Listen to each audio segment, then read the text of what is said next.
ಶಿವಮೊಗ್ಗ ಜಿಲ್ಲೆ ಸಾಗರ ತಾಲೂಕಿನ ನೆಲ್ಲಿಬೀಡು ವೃತ್ತದ ಬಳಿ ಭೀಕರ ರಸ್ತೆ ಅಪಘಾತ. ಸ್ಥಳದಲ್ಲೇ ಯುವತಿಯ ದಾರುಣ ಸಾವು.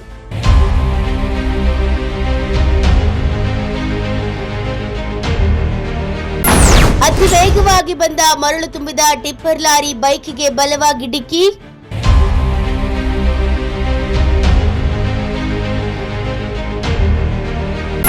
ಕುಂದಾಪುರದ ಖಾಸಗಿ ಹಾಸ್ಟೆಲ್ ವಾರ್ಡನ್ ಆಗಿದ್ದ ಅರ್ಚನಾ ತಂದೆ ಜೊತೆ ಬೈಕ್ನಲ್ಲಿ ಕರ್ತವ್ಯಕ್ಕೆ ತೆರಳುತ್ತಿದ್ದಾಗ ಸಂಭವಿಸಿದ ದುರಂತ.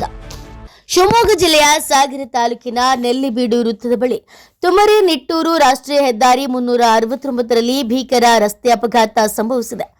ಅಡಗೋಡಿ ಕಡೆಯಿಂದ ಅತಿ ವೇಗವಾಗಿ ಬಂದ ಮರಳು ತುಂಬಿದ ಟಿಪ್ಪರ್ ಬೈಕ್ಗೆ ಬಲವಾಗಿ ಡಿಕ್ಕಿ ಹೊಡೆದ ಪರಿಣಾಮ ಮಳೂರು ಗ್ರಾಮದ ಅರ್ಚನಾ ಎಂಬ ಯುವತಿ ಸ್ಥಳದಲ್ಲೇ ದಾರುಣವಾಗಿ ಮೃತಪಟ್ಟಿದ್ದಾಳೆ. ಅಪಘಾತದಲ್ಲಿ ಅವರ ತಂದೆ ನೀಲಕುಮಾರ್ ಗಂಭೀರವಾಗಿ ಗಾಯಗೊಂಡಿದ್ದು ಹೆಚ್ಚಿನ ಚಿಕಿತ್ಸೆಗಾಗಿ ಮಣಿಪಾಲ್ ಆಸ್ಪತ್ರೆಗೆ ದಾಖಲಿಸಲಾಗಿದೆ. ಕುಂದಾಪುರದ ಖಾಸಗಿ ಹಾಸ್ಟೆಲ್ ವಾರ್ಡನ್ ಆಗಿದ್ದ ಅರ್ಚನಾ ರಜೆ ಮುಗಿಸಿ ತಂದೆ ನೀಲಕುಮಾರ್ ಅವರೊಂದಿಗೆ ಬೈಕ್ನಲ್ಲಿ ಕರ್ತವ್ಯಕ್ಕೆ ತೆರಳುತ್ತಿದ್ದಾಗ ಈ ದುರಂತ ಸಂಭವಿಸಿದೆ.